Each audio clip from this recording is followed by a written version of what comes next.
उत्तर प्रदेश में मुख्यमंत्री योगी आदित्यनाथ जहां लगातार एक्टिव नजर आ रहे हैं, वहीं नेता विपक्ष अखिलेश यादव ने भाजपा सरकार पर कई सवाल उठाए हैं।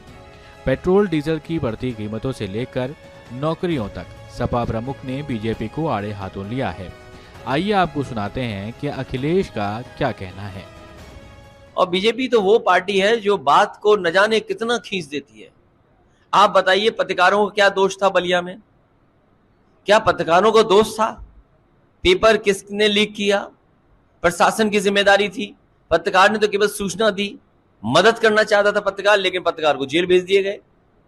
और अयोध्या जैसी जगह पर 5 साल की बेटी के साथ बलात्कार हो जाए, उसके साथ घटना घट जाए। समाजवादी पार्टी की मांग कई बार रही है, जिन लोगों को नौकरी दी है कम से कम बताया जाए कि इनको नौकरी दी है। अगर 5 लाख का दावा है तो कम से कम कन्नौज में बताया जाए कि 5 लाख में कन्नौज के लोगों को इतनी नौकरी मिली है, फर्रुखाबाद के लोगों को इतनी मिली है, सहारनपुर के लोगों को इतनी मिली है, चित्रकूट के लोगों को इतनी मिली है, झांसी के लोगों को इतनी मिले। कम से कम जानकारी तो दे सरकार। और अगर जानकारी सरकार नहीं दे रही है तो आंकड़ों से खिलवाड़ कर रही है।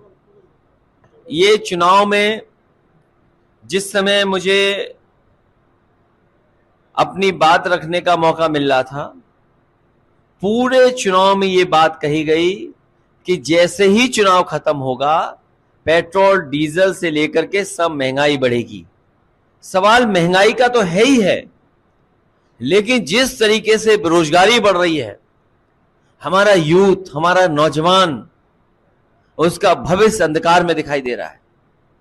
ये कंटिन्यूटी की सरकार है, ऐसी सरकार नहीं है कि जो कोई नई सरकार बन गई हो। ये सरकार वही है जो पहले सरकार थी। कम से कम नौजवानों को रोजगार और नौजवानों को नौकरी कब सरकार देगी? पूरा नौजवान भटक रहा है।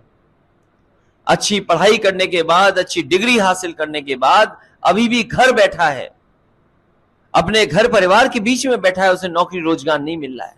जहां महंगाई की मार है वहीं बेरोजगारी की भी बड़ी मार हो रही है। और सुनने में तो ये आ रहा है कि कई नौजवान इतने निराश हो गए हैं कि वो आत्महत्या करने तक